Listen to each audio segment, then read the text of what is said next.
1% of people in need of access to this new drug. How many people does this include, and why is access such a problem?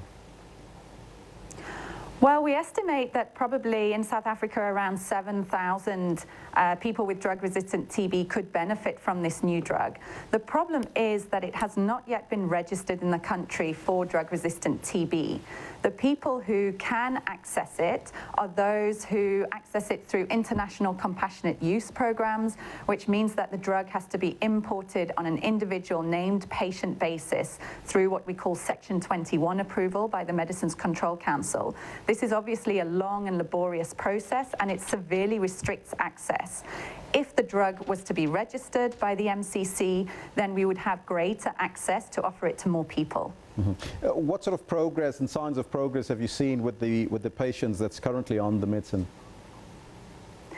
It's been really good so far. So since this time last year, when we only had a handful of patients on Delaminid, we now have over 70 patients who are benefiting from the drug. And people have tolerated it fairly well. It has quite a low incidence of adverse events when you compare it to the current standard treatment that we have available. So I would say that we're seeing good progress. Now, let me just turn to Sinatemba quickly. Apparently, there's some good news for you, my dear, because we believe that your doctors believe that you will be cured this year. How do you feel about that, and how does it make you feel? I feel really happy and excited because now that I'm going to finish taking my medication, so I'm really proud of myself. And I'm happy. Yes. Doctor, how long has she been on the treatment? So Sinatemba has been on the treatment for over 12 months, I think 14 months now. Usually we treat drug-resistant TB for anywhere between 18 months to 2 years. So she's definitely in the final stretch, and she's doing really well.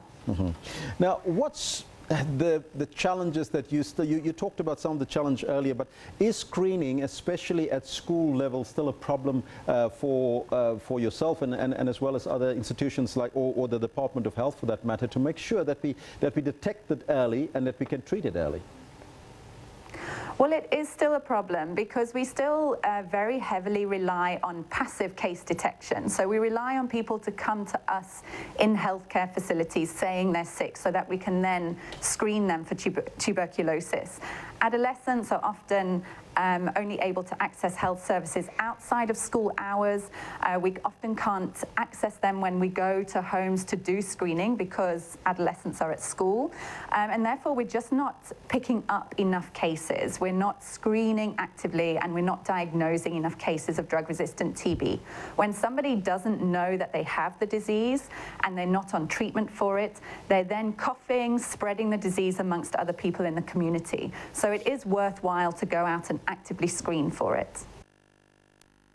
It is World TB Day. There we were listening to Doctors Without Borders speaking on what the situation is currently in the Western Cape, that they believe that young people or adolescents are being neglected in the fight against TB.